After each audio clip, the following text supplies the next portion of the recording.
The next morning, Sarah woke up early. She had not slept well. The traffic stop kept playing in her mind. She made herself breakfast and got dressed in her best blue suit. If she was going to file a complaint, she wanted to look professional. The Oakwood police station was a big brick building in the middle of town. Sarah had driven past it many times, but she had never been inside. She took a deep breath and walked through the front doors. A young woman officer sat at the front desk. She looked up and smiled at Sarah. "Good morning. How can I help you?" The officer asked in a friendly voice. "I need to file a complaint about a traffic stop yesterday," Sarah said. The smile on the officer's face got smaller. "Let me get you the form," she said. She handed Sarah a piece of paper. "You can sit over there to fill it out." Sarah sat down and started writing. She wrote down everything that had happened. She wrote about how Officer Rayleigh had yelled at her. She wrote about how he did not have his body camera on. She wrote about how she had stopped at the sign, but got a ticket anyway. When she finished writing, she went back to the front desk. The young officer took the form and looked at it. "Someone will contact you about this," she said. "It might take a few weeks." Sarah knew this was not right. The police department rules said complaints had to be looked at within 3 days. "The rules say complaints must be reviewed within 3 days," Sarah said in a calm but firm voice. "I would also like to request the dash cam video from Officer Riley's car. That will show that I stopped at the sign." The young officer looked surprised. Most people did not know the rules. "Let me get the sergeant," she said. A few minutes later, Sergeant Davis came out. He was an older man with gray hair. He looked tired. "Mrs. Johnson, I understand you want to file a complaint," he said. "Yes," Sarah said, "and I would like to request the dash cam video from yesterday." Sergeant Davis looked at her closely. "You seem to know a lot about police procedures, Mrs. Johnson." Sarah smiled. "My son is a lawyer," she said. She did not mention that he was a judge. She did not want special treatment. Sergeant Davis nodded. "We will review your complaint right away," he said, "and I will make sure the video is saved. We can look at it together tomorrow if you come back." Sarah thanked him and left. She felt a little better. At least someone was listening to her. That afternoon, Sarah got a call from a number she did not know. "Mrs. Johnson, this is Chief Wilson from the Oakwood Police Department. I understand you filed a complaint today." Sarah was surprised. The police chief himself was calling her. "Yes, I did," she said. "I've looked at your complaint," Chief Wilson said, "and I've already reviewed the dash cam video from Officer Riley's car." Sarah waited. Her heart was beating fast. "The video clearly shows that you did stop at the sign," Chief Wilson said. "I am very sorry about what happened. The ticket will be canceled right away." "Thank you," Sarah said. "But what about Officer Riley's behavior and his body camera being off?" There was a pause. "We take those issues very seriously," Chief Wilson said. "I would like to meet with you tomorrow to discuss this further. Would that be possible?" Sarah agreed to meet him the next day. After she hung up, she called her son. "The police chief called me," she told Michael. "They already looked at the video. The ticket is canceled." "That was fast," Michael said. He sounded worried. "They must have realized something is wrong. Be careful, Mom.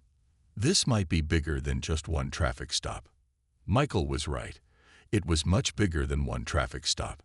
And soon, everyone in Oakwood would know just how big it was. Officer Riley came back to Sarah's car after 5 minutes. His face still looked angry. He held out a ticket and a pen. "Sign here," he said in a cold voice. "You ran that stop sign. The fine is $150. Sarah looked at the ticket. She knew she had not run the stop sign. She had stopped completely. She thought about the small camera on Officer Riley's chest. All police officers in Oakwood had to wear body cameras when they talked to people. "Officer, was your body camera on during this stop?" Sarah asked in a calm voice. Officer Riley's eyes got small. "That's none of your business, lady. Just sign the ticket." Sarah noticed that the little red light on his camera was not on. This meant the camera was not recording.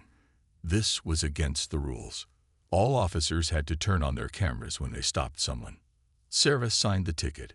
She knew it was not safe to argue with an angry police officer. She had taught her son this lesson when he was young.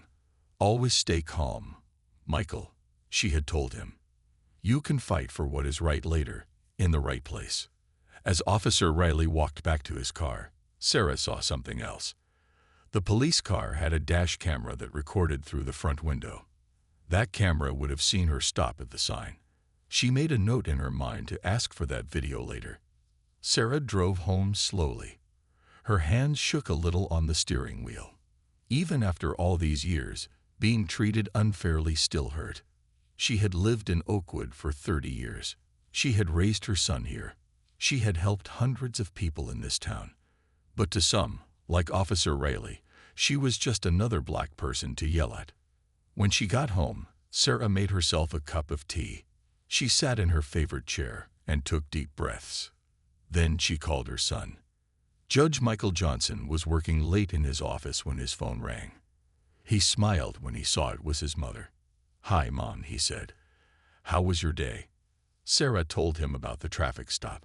She told him how Officer Riley had yelled at her and given her an unfair ticket. She told him about the body camera being off. Michael listened carefully. His face got serious. He loved his mother very much. She had raised him alone after his father died when Michael was just 10 years old. She had worked 2 jobs to send him to college. Everything he had become, he owed to her. "Mom, you need to file a complaint," Michael said. "That officer broke the rules by not having his camera on. And if you really did stop at the sign, the dash cam video will show that." "I don't want special treatment because I'm your mother," Sarah said. "That's not right." "This isn't about special treatment," Michael said. "This is about holding people responsible. If Officer Riley treats you this way, how does he treat other people? This isn't just about you, Mom." Sarah thought about this. Her son was right. If she didn't speak up, Officer Riley would keep treating people badly. "Okay," she said. "I'll file a complaint tomorrow." "Good," Michael said. "But I want you to know that I can't be involved in this case at all.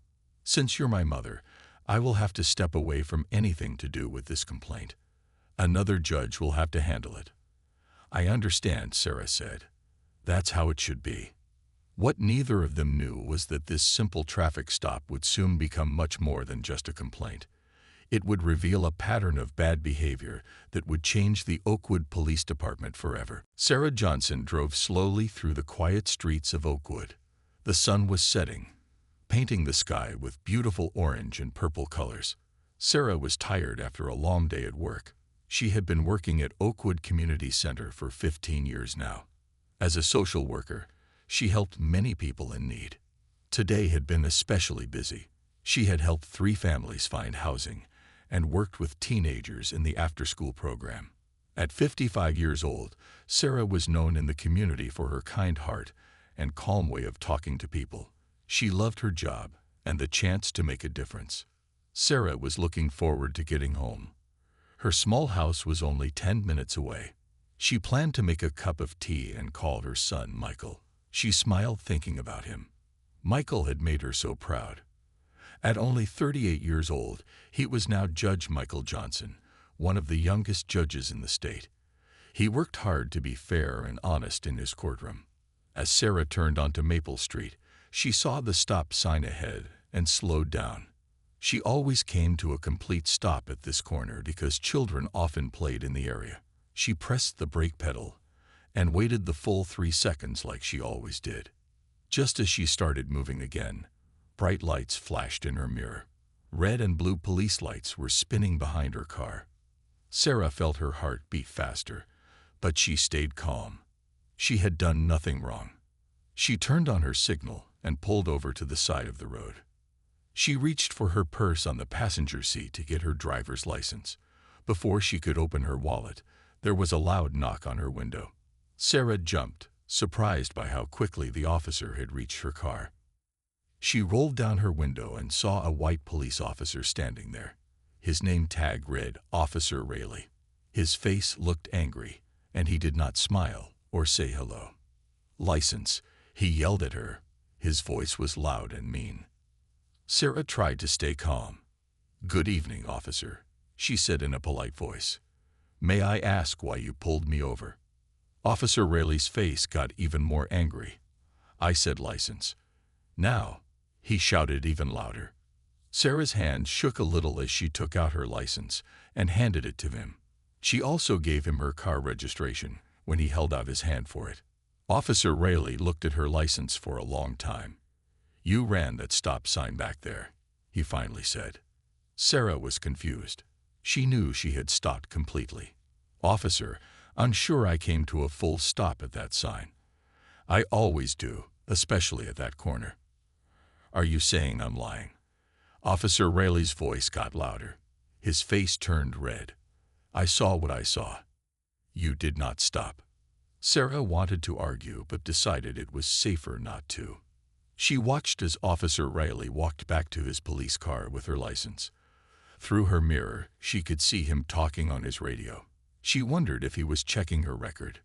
Sarah had never had a ticket before. She had always been a careful driver. She felt angry and sad at the same time. She knew what was happening.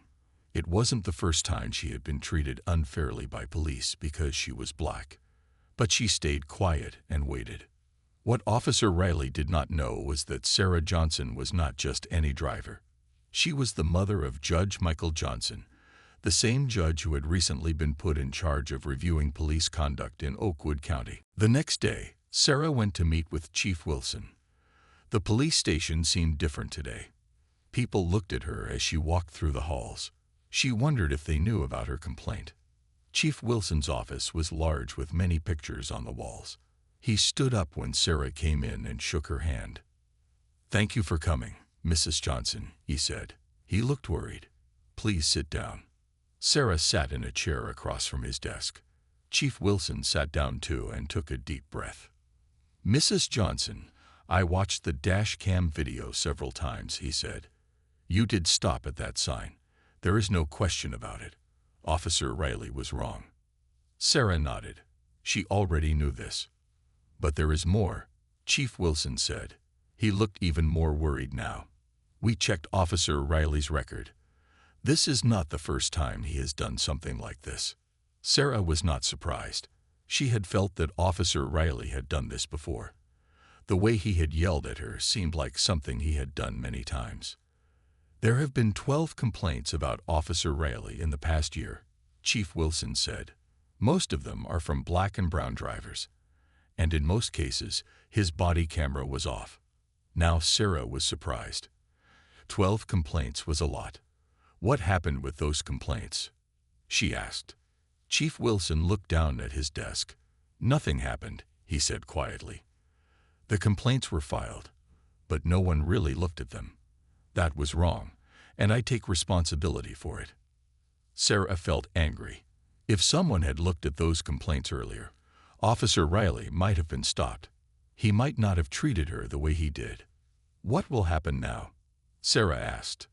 "There will be a hearing," Chief Wilson said. "The Police Conduct Board will look at all the evidence. They will decide what should happen to Officer Rayleigh." Sarah knew about the Police Conduct Board. It was a group of 5 people who looked at serious complaints against police officers. 3 of the people were from the community. 2 were retired police officers. "When will this hearing happen?" Sarah asked. "Next week," Chief Wilson said. "We are moving quickly on this. And Mrs. Johnson, I need to ask you something important." Sarah waited. "Will you testify at the hearing? Will you tell the board what happened to you?" Sarah thought about it.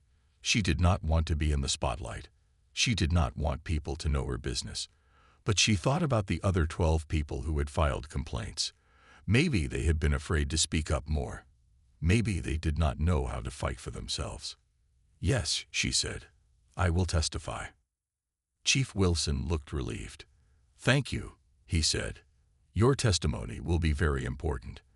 As Sarah was leaving, Chief Wilson asked her one more question. "Mrs. Johnson, I hope you don't mind me asking, but your last name, Are you related to Judge Michael Johnson? Sarah stopped at the door. This was the question she had been waiting for. Yes, she said. He is my son. Chief Wilson's face turned white. He knew now why Sarah knew so much about police procedures. He knew why she had been so confident in filing her complaint. Her son was not just any judge. He was the judge who oversaw the police conduct board. I see, Chief Wilson said. His voice was shaky. But you didn't mention this when you filed your complaint. No, Sarah said, because it shouldn't matter. Every person deserves to be treated with respect by the police, not just the mother of a judge. As Sarah left the police station, she knew that things were going to change in Oakwood, and she would be a part of that change. That evening, Sarah called her son Michael again. She told him about her meeting with Chief Wilson. She told him about the 12 other complaints against Officer Rayleigh. They want me to testify at the hearing next week, Sarah said. I said yes. Michael was quiet for a moment. Mom, you know I can't be involved in this case at all now, he said. Judge Parker will handle the hearing. I know, Sarah said, and that's how it should be. I don't want special treatment. But there's something else you should know, Michael said. His voice was serious. People in town are starting to talk. Someone at the police station must have told others that you're my mother. It's all over social media now. Sarah sighed. She had hoped to keep things quiet. She didn't want people to think she was using her son's position to get special treatment. Don't worry about what people say, Michael told her. Just tell the truth at the hearing. That's all you can do. The next few days were hard for Sarah. She got phone calls from people she didn't know. Some reporters came to her house wanting to talk to her. She told them all the same thing. No comment. Please wait for the hearing. At work, her friends at the community center stood by her. They knew Sarah was an honest person. They knew she would never lie about what happened. We are with you, Sarah, her friend Donna told her. What that officer did was wrong. It's time someone stood up to him. The day before the hearing, Sarah got a surprise visit.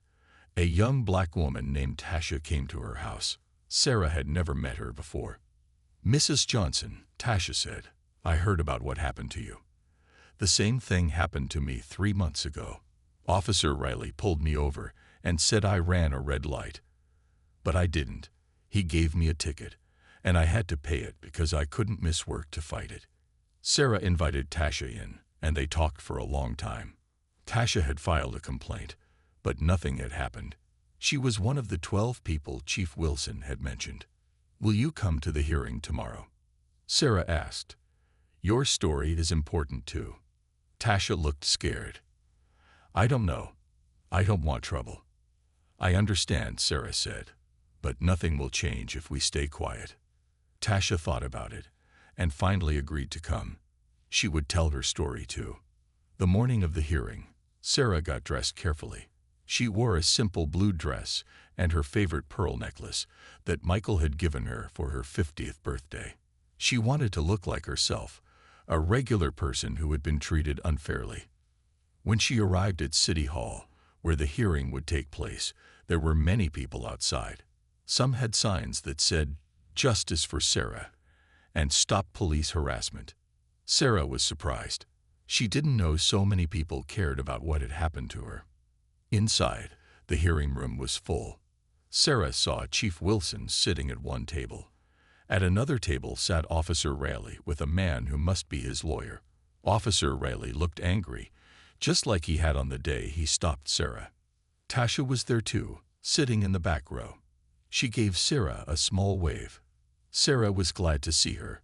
She wouldn't be alone. Judge Parker came in, and everyone stood up. He was an older man with white hair. He had been a judge even longer than Michael. Please be seated, Judge Parker said. We are here today to review the conduct of Officer Brendan Rayleigh regarding a traffic stop involving Mrs. Sarah Johnson and other similar complaints. Sarah took a deep breath. This was it. The truth would finally come out. Judge Parker looked around the room. First, we will watch the dash cam video from Officer Riley's car, he said. A large screen on the wall lit up. Everyone watched as the video showed Sarah's car stopping fully at the stop sign. There was no doubt that she had stopped. People in the room started to whisper to each other. Judge Parker asked for quiet.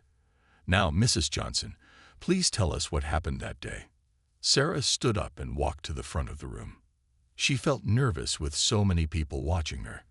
But she took a deep breath and began to speak. "I was driving home from work," she said. "I stopped at the stop sign, just like I always do. Then I saw police lights behind me." Sarah told the whole story. She told how Officer Rayleigh had yelled at her. She told how he did not explain why he had stopped her until later. She told how he did not have his body camera on. "I have lived in Oakwood for 30 years, Sarah said. "I have never broken a traffic law. I felt scared and disrespected that day." When Sarah finished speaking, Judge Parker thanked her. Then he asked if Officer Riley's lawyer had any questions for her. The lawyer stood up. He was a tall man with glasses. "Mrs. Johnson," he said, "is it true that your son is Judge Michael Johnson?" Sarah knew this question was coming. "Yes, that is true," she said. "And did you tell Officer Rayleigh who your son was when he stopped you?" the lawyer asked. "No, I did not," Sarah said. "Because it should not matter who my son is. Every person deserves to be treated with respect." The lawyer looked like he wanted to ask more questions, but he sat down. Next, Tasha came forward to tell her story. She was nervous, and her voice shook a little. But she told how Officer Rayleigh had stopped her and given her a ticket for running a red light when she had not. "I couldn't fight the ticket," Tasha said. "I would have lost a day's pay at work, so I just paid it, even though I knew I was right." After Tasha, 2 more people came forward with similar stories. They had all been stopped by Officer Rayleigh. They had all been given tickets for things they did not do. And in every case, Officer Riley's body camera had been off. Judge Parker looked at Chief Wilson. "Chief, what does the department policy say about body cameras?" Chief Wilson stood up. "Our policy is very clear," he said. "Officers must turn on their body cameras for every traffic stop. No exceptions." "And what happens if an officer does not follow this policy?" Judge Parker asked. "The first time, there is a warning," Chief Wilson said. "The second time, the officer is given extra training. The third time, there can be suspension or even firing." "How many times has Officer Riley failed to turn on his camera?" Judge Parker asked. Chief Wilson looked at some papers. "According to our records, at least 15 times in the past year." The room got very quiet. 15 times was a lot. It was clear that Officer Riley was breaking the rules on purpose. Finally, it was Officer Riley's turn to speak. He walked to the front of the room with his head high. He did not look sorry at all. "I have been a police officer for 12 years, he said. "I know what I saw. Mrs. Johnson did not stop at that sign." "But the video shows that she did stop," Judge Parker said. "The video is not clear," Officer Riley said. "And sometimes the camera does not show everything."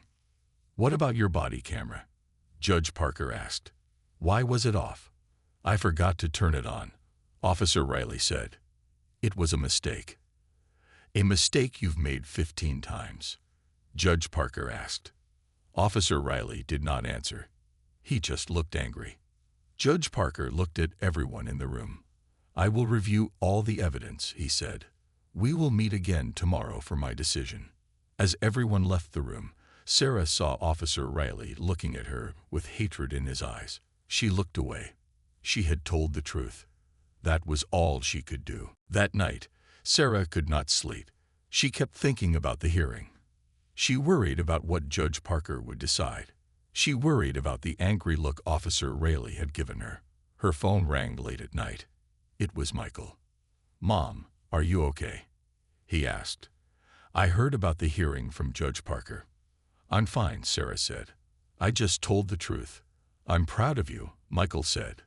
"But I'm worried too. Some people are saying that you're only doing this because I'm a judge. They're saying you want special treatment." "You know that's not true," Sarah said. I didn't even tell anyone you were my son until Chief Wilson asked me. I know, Mom, Michael said, but people will talk. Just be ready for that. The next morning, Sarah went back to City Hall for Judge Parker's decision. The room was even more crowded than before. People from all over Oakwood had come to hear what would happen. Sarah saw Tasha and the other people who had told their stories. They sat together, looking nervous. Sarah sat with them. They were in this together now. Officer Rayleigh came in with his lawyer. He still looked angry, but now he also looked worried. Maybe he was starting to understand how serious this was. Chief Wilson was there too. He nodded to Sarah when he saw her. He looked tired, like he had not slept much either. When Judge Parker came in, everyone stood up. Then they sat down again and waited. Judge Parker looked around the room. I have reviewed all the evidence in this case, he said. I have watched the dash cam video several times. I have read all the complaints against Officer Rayleigh. The room was very quiet. Everyone was waiting for the decision. It is clear to me, Judge Parker said, that Officer Rayleigh has a pattern of stopping drivers without good reason. It is clear that he often turns off his body camera on purpose, and it is clear that he treats some drivers differently than others. Officer Rayleigh started to stand up, but his lawyer pulled him back down. The dash cam video shows clearly that Mrs. Johnson did stop at the stop sign. Judge Parker continued. Officer Rayleigh gave her a ticket anyway. He yelled at her for no reason. And his body camera was off, which is against department rules. Judge Parker looked directly at Officer Rayleigh. This is not the first time you have done these things, he said. There are 15 other cases just like this one. This shows a pattern of bad behavior that cannot be accepted. Then Judge Parker turned to Chief Wilson. Chief, what does the department recommend in this case? Chief Wilson stood up. Based on the evidence and Officer Rayleigh's record, the department recommends that Officer Rayleigh be fired from the Oakwood Police Department. There were gasps around the room. Firing a police officer was very serious. It did not happen often.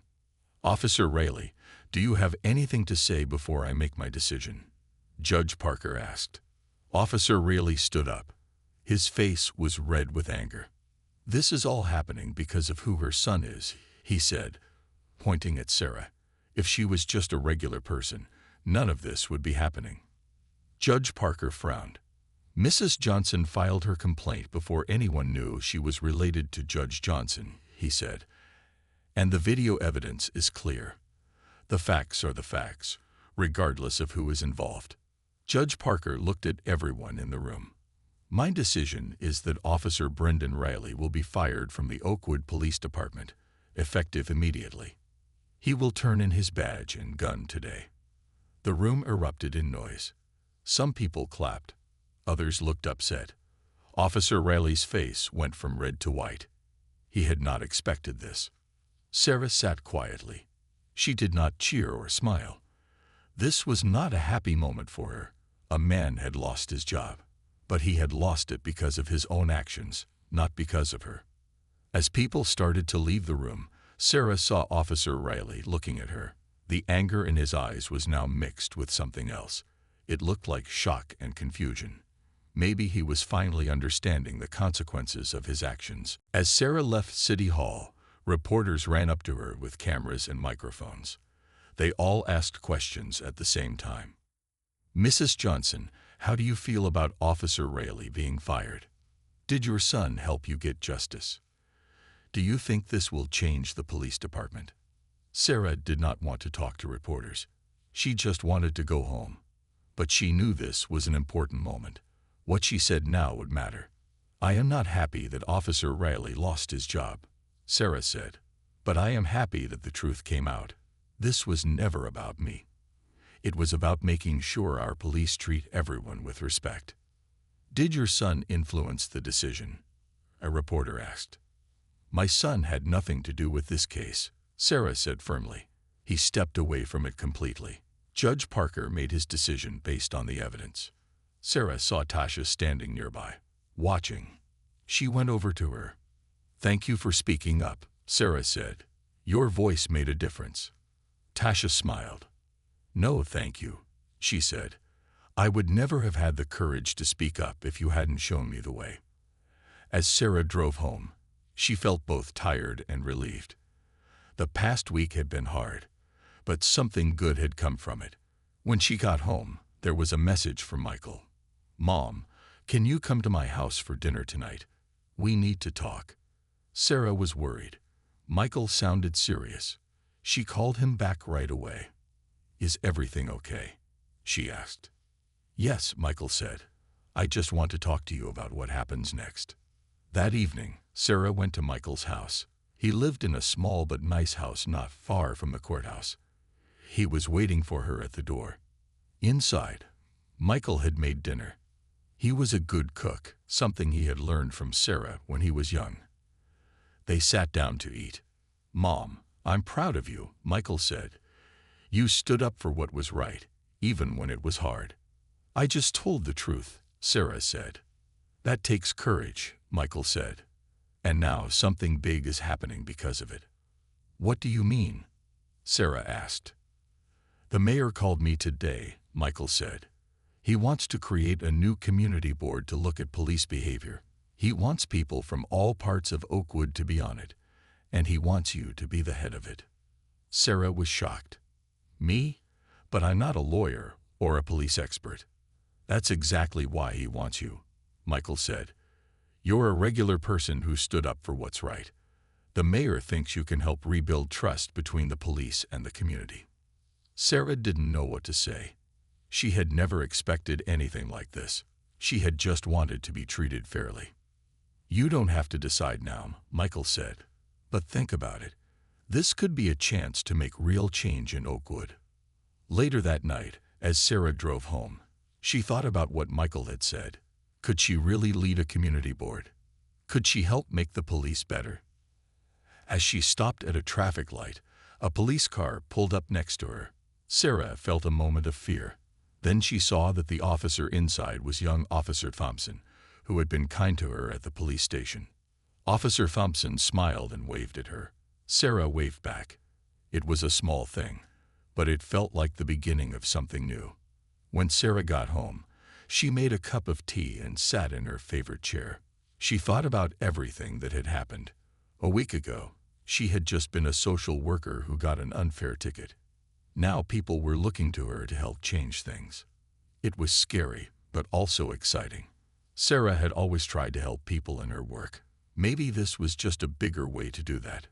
She picked up her phone and called Michael. "Tell the mayor I'll think about it," she said. "But first, I want to talk to Tasha and the others who spoke up. If we're going to do this, we should do it together." Michael sounded happy. "That's exactly what I hoped you would say, Mom. This isn't just about one person. It's about the whole community." As Sarah went to bed that night, she felt hopeful for the first time in a week. Something good was coming from something bad. That was what she had always taught Michael. Find the good and make it grow. 1 month later, Sarah sat in a meeting room at City Hall. Around the table sat Tasha and 5 other people from different parts of Oakwood. They were the new Community Police Review Board. Sarah was the head of the board. On the wall was a sign that said, "Fair treatment for all." That had been Sarah's idea. It was what this was all about. "Our first meeting is now open," Sarah said. She felt nervous but also proud. "We are here to help make sure the police in Oakwood treat everyone with respect." The door opened, and Chief Wilson came in. He looked different now. Less worried, more open. He sat down at the table with them. "Thank you for inviting me," he said. "I want the police department to work with this board. We need to rebuild trust." Sarah nodded. "That's why we're here," she said. "Not to fight, but to work together." They spent 2 hours talking about new rules for the police. Body cameras would now be checked every day. Officers who turned them off would face serious consequences. New training would help officers learn how to talk to people with respect. As the meeting ended, Chief Wilson had one more thing to say. "I want you all to know that Officer Riley is no longer in Oakwood," he said. "He moved away last week." Sarah was glad to hear this. She had worried about seeing him around town. She had even worried a little about what he might do. "There's something else you should know," Chief Wilson said. "He found out who you are, Mrs. Johnson. He knows your son is Judge Johnson." Sarah was not surprised. "I never hid that," she said. "I just didn't think it was important." "Well, he thinks it was very important," Chief Wilson said. "He thinks that's why he lost his job. But he's wrong. He lost his job because of what he did, not because of who you know." After the meeting, Sarah went to meet Michael for lunch. They sat at their favorite restaurant, the one they had been going to since Michael was a boy. "How was the first meeting?" Michael asked. "Good," Sarah said. "I think we can make a difference. Chief Wilson seems to really want to change things." "That's great, Mom," Michael said. "I'm still so proud of you." As they were eating, a man walked up to their table. Sarah did not recognize him at first. Then she realized it was Officer Rayleigh. He looked different without his uniform, smaller somehow. Michael started to stand up, but Sarah put her hand on his arm. "It's okay," she said. Officer Rayleigh looked at them both. "So it's true," he said. "You're her son. You're the judge." "Yes," Michael said. "But I had nothing to do with what happened to you. I stepped away from the case completely." Officer Rayleigh looked at Sarah. "I came to say something," he said. His voice was different too, less angry. "I've been thinking a lot this past month." Sarah waited. She was not afraid now. She was just curious about what he wanted to say. "I was wrong," Officer Rayleigh said. "I did treat you badly. I have treated a lot of people badly. I see that now." Sarah was surprised. She had not expected this. "I'm leaving police work," Officer Rayleigh said. "I'm going back to school. I want to learn how to help people, not scare them." Sarah didn't know what to say. This was so unexpected. "I'm not asking for forgiveness," Officer Rayleigh said. "I just wanted you to know that what happened changed me, made me think about who I want to be." He turned and walked away before Sarah could respond. Michael looked at his mother. "Wow," he said. "Did you ever think that would happen?" Sarah shook her head. "No," she said. "But it's good. Change has to start somewhere." As they finished their lunch, Sarah looked around the restaurant. She saw people of all kinds eating together. Black, white, young, old. This was her town. And maybe it was getting better. "You know," she said to Michael, "when you were little, I always told you to stand up for what's right. I never thought I'd be doing it myself at my age." Michael smiled. "It's never too late to make a difference, Mom." Sarah nodded. "And it all started with a traffic stop," she said. "Funny how life works sometimes." As they left the restaurant, Sarah felt at peace. She had not wanted any of this to happen. But now that it had, she was glad to be part of making things better. One person, standing up for what's right, could make a difference. That was the lesson in all of this. A lesson worth remembering.